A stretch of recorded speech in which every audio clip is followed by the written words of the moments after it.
Tout d'abord, un grand merci à Sympa César pour cette superbe introduction en musique avec son plus récent single, Au bout de ta langue. Je serai ravie de lui céder bientôt la parole pour l'animation de cette capsule. Dans un contexte minoritaire, l'immigration francophone est essentielle pour maintenir la vitalité socio-économique et linguistique. La diversité qui en découle représente l'une des plus grandes richesses de notre communauté francophone en Ontario. Malheureusement, des études révèlent que le racisme, la xénophobie et l'intolérance religieuse persistent dans nos collectivités, y compris dans nos écoles.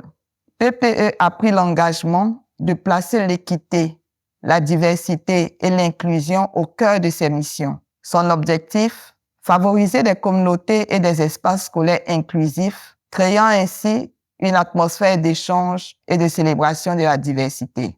Pour concrétiser cette vision, PPE collabore avec le groupe de recherche de jumelage interculturel, GREGI, profitant ainsi de leur expertise pour développer un projet visant à renforcer la cohésion sociale par le biais des jumelages interculturels pour les parents associés au Conseil scolaire francophone en Ontario.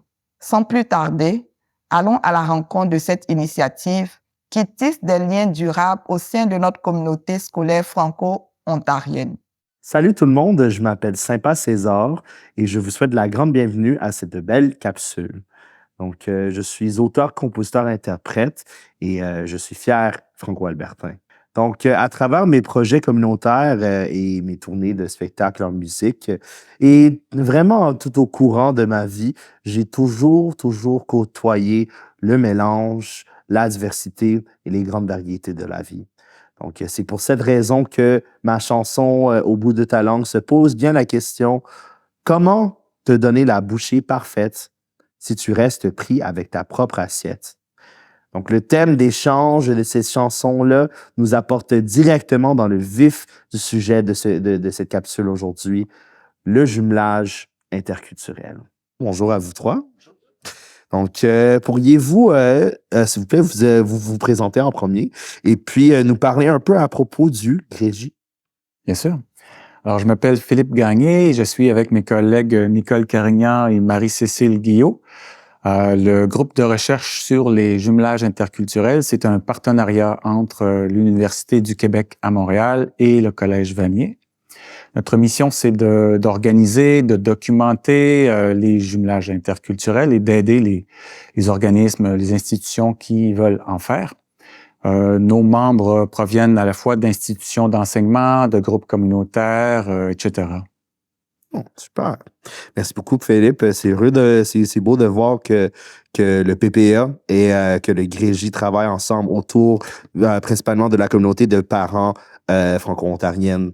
Nicole, qui va nous parler à propos de la raison pour laquelle on devrait s'intéresser au jumelage interculturel et qui va nous présenter également quelques faits intéressants sur ce sujet et vraiment dans le contexte franco-ontarien. Le contexte démographique de l'Ontario est très intéressant. 15 millions d'habitants, dont 30% sont issus de l'immigration. Si on regarde du côté des langues maternelles, 68% ont l'anglais comme langue maternelle. 28% de la population ont comme langue maternelle ni le français ni l'anglais. Du côté du français, c'est à peu près 4% de la population dont la langue maternelle est le français. Une des langues maternelles est le français. Je ne veux pas vous bombarder de chiffres, mais on peut dire aussi qu'il y a 1 personne sur 10 qui peut soutenir une conversation en français. Alors, c'est très intéressant. Et je voudrais dire un mot sur les enfants. 12 à 13% des enfants ont la possibilité d'avoir une instruction en français en Ontario. Alors, avec tout ce beau monde, il faut se parler. Ouais. Merci beaucoup, Nicole, pour ce portrait de la réalité des Français, des francophones et des immigrants franco-ontariennes.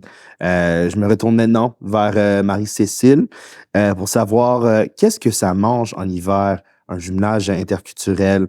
Donc, c'est-à-dire, peux-tu nous présenter de quoi il s'agit et de nous définir quelques termes importants? Mais bien sûr.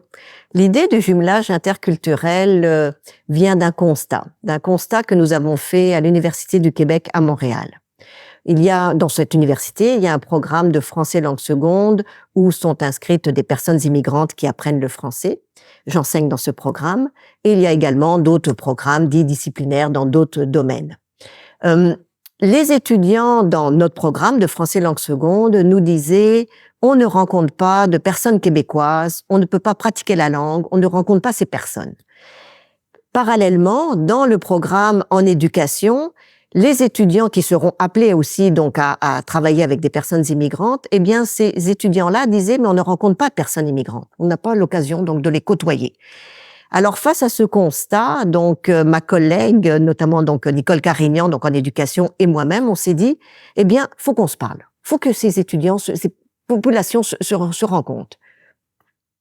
Alors, on a organisé donc des activités à l'intérieur des classes, à l'extérieur des cours, donc non seulement en éducation, mais également dans d'autres programmes disciplinaires, en psychologie, en travail social, en communication, puisque donc ces étudiants seront appelés donc à travailler avec des personnes immigrantes ultérieurement. Nous avons choisi aussi donc le mot jumelage, parce que selon nous, ce sont des personnes jumeaux, jumelles qui se rencontrent. Un petit peu par opposition à parrainage ou tutorat, ou quand ce sont donc des parrains ou des marraines, là, ce sont des personnes qui expliquent à d'autres personnes, moi, je vais t'expliquer comment ça fonctionne. Nous, on n'est pas dans ce registre-là. C'est vraiment chacun à apprendre de l'autre. Et on a également choisi le mot interculturel, là aussi un petit peu par opposition à linguistique. Souvent, ce qui est organisé, c'est des jumelages linguistiques. Donc, nous, interculturel, parce que ce sont des porteurs de culture qui se rencontrent. Oui, ils pratiquent la langue. Donc, tout se passe en français, langue seconde, en français puisqu'on est au Québec. Mais chacun parle de sa culture, partage sa culture. Donc, c'est pour ça que nous avons appelé jumelage interculturel. Oh, super. Merci beaucoup pour d'avoir défini ces deux mots dans le cadre de cette capsule-là. C'est quand même très important. Donc, maintenant qu'on comprend bien le rapprochement que permet le jumelage interculturel, parlons de qui est impliqué dans ces rencontres et aussi comprendre dans quel contexte se font ces échanges. Oui, cette activité, le début de cette activité, ça s'est organisé dans les années 2000. Bon, à l'université et dans des collèges, dans des cégeps. Mais depuis, ça fait ses petits. Donc, il y a des jumelages interculturels qui sont organisés dans des organismes communautaires ou dans des milieux de travail. Quand c'est dans le milieu de l'éducation, donc dans des écoles ou donc à l'université ou dans des cégeps, ce sont des personnes immigrantes qui apprennent le français, qui rencontrent des personnes étudiantes inscrites dans des programmes dits disciplinaires.